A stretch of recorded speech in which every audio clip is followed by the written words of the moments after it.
Hi, Walt Gigandit here, and it's day 2 of making a hickory bow from a green piece of tree that I just cut down yesterday. What I've done is I've thinned this down to just about an inch thick. Might be a little bit more or a little less, but it's not exact. What I've done is I've flattened the belly of this so it's in pretty much an even plane all the way down. Now what I've done is I've marked where the handle of the bow is going to be. Right here is the center. This would be the top part. My hand would fit right here on the handle. Okay, so this is going to be my handle. This is the bottom of my handle. This is the top of my handle. How I found that is I took a piece of cordage, like so, and I measured it. Cordage is a little bit short, so I couldn't go quite to the top. I left, but this is from here to here. There's that piece of cordage on there. So I left about an inch at the top and an inch at the bottom. Fold it in half, put it back where it was, and then I measured it, and it comes right to that little mark that my thumb is on that I marked for the center of my bow. 1 finger above, 3 fingers below. This is the bottom limb. So the bottom limb is going to be 2 fingers shorter than the top limb. That's why I make the bottom limb. The bottom part of the tree is always the toughest part, so that's why I make it be the bottom of my bow. What I'm going to do next is I'm going to scrape the back of my bow, get this high crown off of it. If it's a high crown, that's where all the tension is carried. I'm going to distribute that tension evenly all the way across, almost all the way across the back of my bow. Next step is I'm going to work the back of my bow, which is still a rounded part. What I'm going to do is going to put my knife blade on there and I'm going to scrape this. I've allowed a day for the wood to begin drying so it peels off quite nicely. I'm going to scrape this about 3/4 of the distance across the bow. Not entirely down to what I want, but I want this to be thinned down. And you go 2 directions. When it starts to make a little catch, a little splinter lifts up, you change directions and go the other way. What I have to do is I have to get rid of the outer cambium layer of this, and this is all great fire starter material here. So I'll save that aside because I'm going to be needing a fire. So what I'm going to do is I'm scraping this down, changing my angle when it catches. If there's a little change in my angle, side to side, side straight, side side. Usually 1, 2, 3. As this wood gets more dry, it's going to be harder to scrape. So you want to do your work while the wood is still moist. But if this was completely soaked, I would have a hard time scraping this like this yesterday because it was just so soaked. But today I can feel there's moisture in it, but it's not wet. So what I did with this yesterday is I took this, left it in the woods, put it up about 8 feet in a tree, just slid it into a fork in a branch and left it up there. Get it above ground level. The high humidity is going to be from about chin height down to the ground. There's high humidity and things don't dry as quickly. So if I can get it above that, it helps tremendously for drying. I knew it wasn't going to rain, so I left it out. If it was going to rain, obviously I would have put it under cover. Got the top end of my bow thinned down. The back side of it, I've scraped this so it's nice. It may not be entirely down to 1 ring. That doesn't matter yet because I have plenty of time to finish this. If you want it to be down to 1 continuous ring or create a weak spot, I'll explain that later. What I'm looking to do now, I've looked down the bow and I scraped a line from the tip all the way to the center. So that's about where the center of my scrape is going to be as I scrape the lower limb of my bow, and I'm going to do that right now. Knife always goes in the sheath when I'm not using it. It's part of safety. And just drawing and pushing. Changing the angle.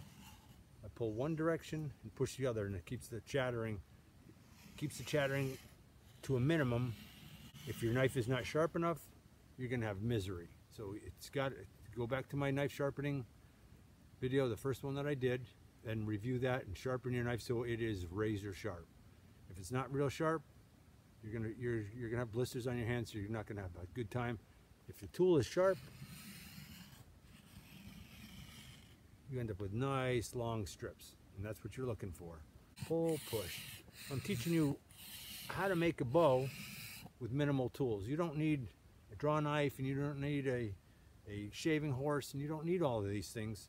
All you need is you can make the whole thing with a knife. It's simple. Push, pull, push, pull.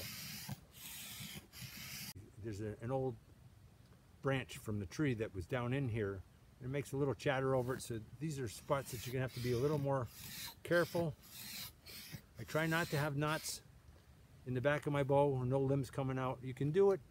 For your first bow, don't choose something like that. This is a little bit of a harder piece of wood. It's not nice and straight, but it's good enough. It'll make a bow, and I'm teaching you that you don't need a perfect piece of wood to make a nice bow. My thumbs are on the back side pushing, and I'm just doing a pinch, and I have a nice grip on the handle. My thumbs are just like this on the back side, giving me my pressure, and there's a slight angle. There's an angle this way and this way and this way and this way as I'm pulling. Besides I'm doing this. You'll have to work with it, but in a short time you'll have that technique. I will tell you this, you can make your first bow and you'll be, wow, I made a bow, this is the greatest. And you won't remember the techniques. In 6 months you won't remember the techniques because you didn't make a second bow. You don't have to make huge bows. You can make model bows. You can make a nice little bow like this. You can make a nice little snap bow. But if you don't make 3 bows, all the techniques they go out of your brain because your mind holds on to things that we use. And if I'm not using the skill, it starts to go. People are really good with computers today because they're doing it every day. That's the difference. But I'm teaching you fun skills. There's no blisters on my hands. I'm working with the tool. I'm not forcing anything. And that's what I want you to do. If it's sharp, it doesn't take much pressure. If it's dull, holy crap, and you're gonna have your hands all wore out. If you have really soft hands, wear gloves. Once I get the bow finished, I'll teach you to shoot it. It's about doing it, just like all of these skills, it's about doing the exact same thing over and over again. I'm not just doing this. My arm's gonna get really tired. I'm using my body. My body's in, my body's out. My body's in, my body's out. This is how you conserve energy and you're not beating yourself up. If you're using all your body weight, you don't need to be super strong. You need to be fit, but you don't need to be super strong. And then we'll go into the next part, which is going to be fire. Okay, I've thinned off both limbs. They're almost to their finished state on the back side. This is the back. The belly still needs a lot more work. As you can see, there's a little knot here. This would be a problem if this old dead branch knot was sticking around on the side of it because it creates a weak spot for it to crack.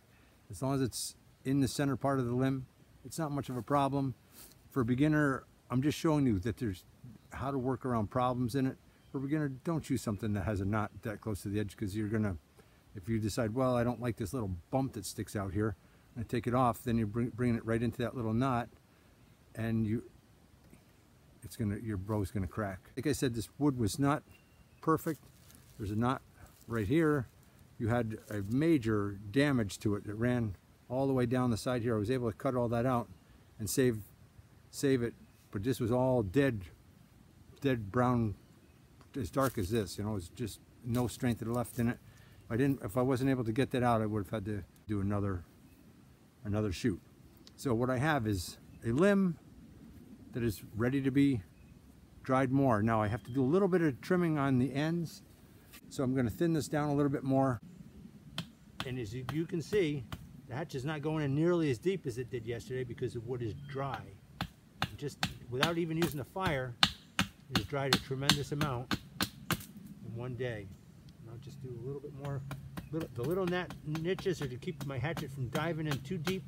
If you don't put those little niches in there, it's going to be all of a sudden a crack starts, and if you give it one more whack, you're going to have a way shorter bow, or you just spoiled it and you're going to start over again. Little baby swings. I'm not doing full swings anymore. I don't want it to go that deep. just shaving it off a little bit. And this has got a little piece sticking out right here. Depending on how the wood was running, I had to take more out of this part because it was spoiled here and it was going to create a weak spot. So we're going to build a fire, and I'm going to show you how to dry your bow stave quickly. Okay, what I'm going to do next is I'm going to make a small fire. These are out of twigs that are about 6 inches long. I've cleared the area back in a 3-foot diameter circle. There's no wind. It's right down to dirt. There's a little bit of debris here, but not much. It's pretty much right down to the dirt. Safe fire, you want to make sure you have a safe fire always. I made a little depression for my fire to lay in. The dirt is raked up around in a little mound so that when the wood falls, it falls into the center. Okay, striking your match. You're making a little teepee. Inside I've got all this little pieces from scrapings, even though they've only been scraped for an hour or so. They're plenty dry enough. There's all air space around them to catch easily. I'm going to strike the match right where I'm going to. I'm not striking it way over here and bringing it over because I'll put the match out.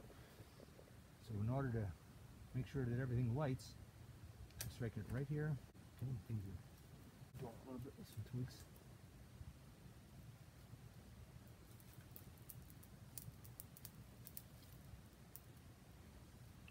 A small fire that's got flames coming off of it. I don't want a bonfire. All I want is a little fire. What I'm going to do is I'm going to take my bow stave. It's still moist. You can feel the moisture in there. But I've thinned it out enough that it won't crack. I'm going to run it through the flames so that I can hold it for 3 seconds. If I run it more than that, it's too much. And I'm going to do this for about 45 minutes. One lemon and the other. Just running it through, just getting my wood drying. Not looking to cook it. Just over and over, turn it over, getting it to dry. Check it, make sure it's not too hot. Through, run it through, come back. Okay, it's getting a little warm. It's not too hot yet. Here, there. I've made my bow stave a few inches long. You can see the end has got a little bit dinged up here from beating it onto the log, chopping it. So I'll cut this part off just in case there's any little fractures in there. But for now, I'm leaving that just the way that it is. Just running it through. The wood's going to become dark as it takes the soot from the fire. It's a clean fire. There's almost no smoke.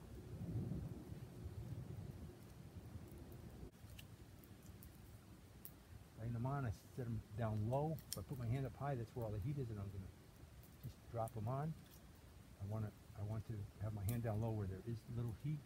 So what you want to do is, as you're putting the wood on, right here, drop, oops, right here, drop it in. And now I have enough wood I can continue running this through. You're looking to keep just a small little fire going here. Small fire. This is not the bonfire. This is a small fire. This is also my cooking fire. I like a small fire that I can sit next to and get warm instead of a fire that I have to sit 3 feet away from and try to be cooking because it's too hot. Small fire works just fine. There's an old saying that the white man would build a big fire and sit far away, and the native people builds a small fire and sits close. Your small fire is under control, and you can sit right next to it. Small fire, I don't have to worry about getting out of control. I've got the debris raked 3 feet away. If there was more wind, it would be raked 4 or 5 feet away. Okay, this is, I can hold my hand on there, 3 seconds, no problem. Turn it around, I'm going to do the bottom limb again. I'm going to continue doing this for 45 minutes or so. Okay, I've finished running the bow through the fire for about 45 minutes. And this is what it looks like now. It's dark. I'll be working this again tomorrow, scraping it, and it'll be down to new wood again. But the smoke makes it darker. You can see the rings on it if you look carefully. And I'll do more explaining tomorrow. This is the end of day 2, and this is what you got. Okay, thanks for watching.